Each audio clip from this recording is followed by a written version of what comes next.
Johnson's taking it at the free throw line. James Johnson with a back screen by Green. Got all the way to the line. Rolls over It went down to 0, so they'll take a look at it. Did he get it out of his hands is the key, because he made the dunk. Clarkson with the Lakers down by 5. He attacks the basket and throws it right to Curry. Curry was open. And Curry scored. Oh, he missed it! I had it down, so did everybody else. Steph Curry misses the dunk. And the crowd is going to let him hear it. Curry continuing the slump on Christmas Day. First possession of the game against the Cavaliers. Throws the pass to no one in particular. Out of bounds. Quick turnover for Steph. Later, in transition, maybe trying to get a little too fancy. Tries to go behind his back. Turns it over again. Here's Coach Kerr encouraging his two-time MVP to play smarter after the game. There are nights when things don't go your way, and I think he can be a little smarter. I think he can make better decisions. Stephen Curry. He was defending 2 men. He went the right way.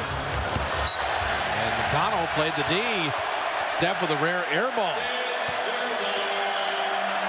Curry's 3 of 7. Clay was 5 of 9. The Warriors at 58%.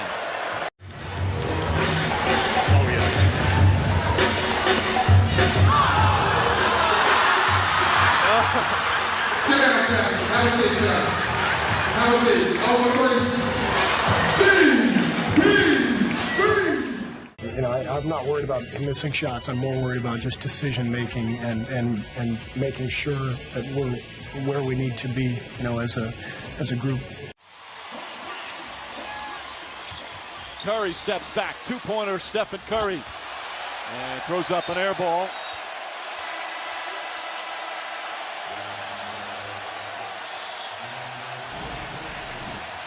See Steph Curry. We've seen this move before, but we haven't seen that. 22 seconds left. Warriors up 1. Curry normally very active off the ball. Critical possession, and he's just kind of hanging out. And the Warriors turn it over on a 24-second violation. Just 11 seconds left. Curry's like, Steph, come over here. Subs him out.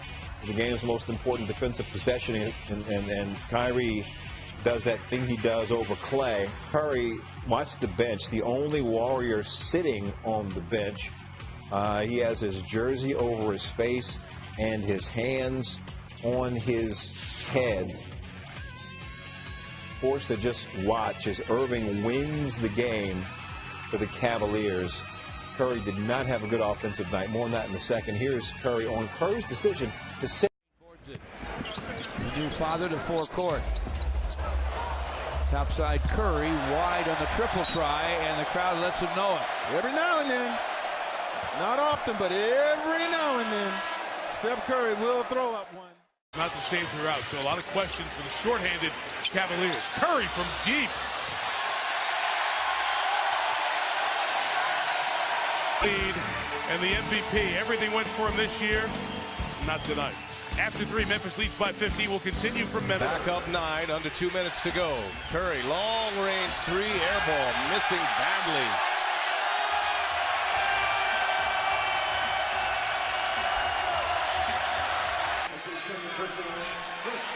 Now, this one wasn't even close. You were on the floor in the final possession when Kyrie hit the jumper. Does that frustrate you at all? Like, Yeah. say something to Steve about it, or you just kind of... No. It's his call, obviously, but you love the competitive nature. You want to be out there trying to make a play. So that'll never die in me. 15 points, 4 of 11 shooting, 2 of 7 from 3. Held on to 20 points in all 6 of his career games on Christmas. 5th in the league in turnovers, 21st this year in turnovers, but it's never been a fatal flaw for them. So it's almost like they haven't learned their lesson. And against Cleveland, it's a fatal flaw. It was a fatal flaw against him in Game 7 when he went around his back and out of bounds.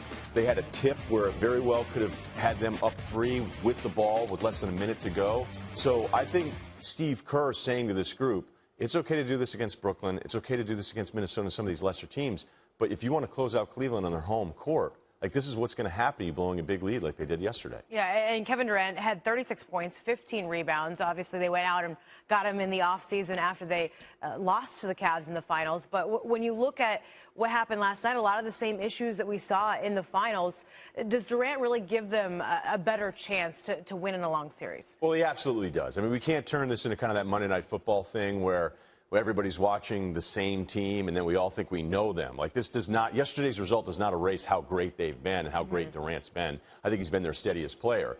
And one of the knocks on Golden State, and I don't know where that was with Steph's injury, but when they bogged down against OKC or against Cleveland, it was, is Steph really somebody with his size that can always get his own shot? We hadn't asked those questions really for almost 2 years. So Durant solves that. And I think that the egos on this team are so different in the NBA. Like, a lot of guys don't want to share. A lot of young guys don't want to share. They've deferred to Durant so much to make this look like it's going to work, and it has been working. Just didn't work yesterday. But I think that plays into it, where they're going to force him, at least throughout the season, not dependent upon the matchup, just so he feels more included with a group that's been successful prior to him coming in. And they had the lead, and they still they almost won. Yeah. They 14 in the fourth quarter. Yeah. So that could be a larger issue, not being able to close out, as opposed to how the pieces